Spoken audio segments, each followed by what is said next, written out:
క్రీస్తు నామంలో అందరికీ ఉదయకాల సమయమున శుభాభివందనములు తెలియజేసుకుంటున్నా. ఈ దినం దేవుడు మనకిచ్చినటువంటి నూతనమైన వాగ్దానము, అది మత్తయి శుభవార్త 12వ అధ్యాయము 30వ లేఖనము. నా పక్షమున ఉండరేవాడు నాకు విరోధి అని దేవుడు స్పష్టంగా ఈ దినమున ప్రభువుల వారు మనతో మాట్లాడుతున్నారు. మరి మనం విరోధులుగా ఉన్నామా? దేవుణ్ణి అత్యంత ప్రేమించేవారుగా ఉన్నాము? ఒక్కసారి మనం జ్ఞాపకం చేసుకోవాలి. ఎందుకంటే ప్రభుని యేసుక్రీస్తు నిజముగా దేవుడని ఎవరైతే వారి నాలుకతో ఒప్పుకుంటారో వారు నన్ను నిజముగా ప్రేమిస్తున్నారని దేవుడు అంటున్నాడు. మరి మనం ఒప్పుకుంటున్నాం, మళ్ళా ప్రభుని యేసుక్రీస్తు చెప్పిన మాటలను మరి విననట్లుగా మళ్ళా మన పాపములను మనం కప్పుకుంటున్నాం.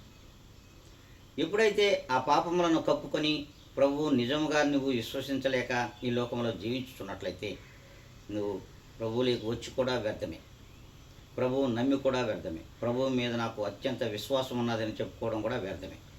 అట్టివారు నాకు విరోధులు అని దేవుడు స్పష్టంగా తెలియజేస్తున్నాడు. మరి ఈ దినం నుండైనా సరే నువ్వు విరోధిగా ఉన్నావా, దేవుని అత్యంత ప్రేమించే సన్నిహితుడిగా ఉన్నావో గ్రహించగలిగితే చాలు. మరి ఏ రీతిగా ఉండాలో ఒక్కసారి మనం జ్ఞాపకం చేసుకొని ఇప్పటి నుండి అయినా సరే మనం దేవుణ్ణి ప్రేమించేవారుగా ఉండాము అనుకుంటే అందరూ తలలో వంచండి, కళ్ళు మూసుకొని ప్రార్థనలో ఏకీపించవలసిందిగా ప్రభు నామంలో తెలియజేసుకుంటున్నాం.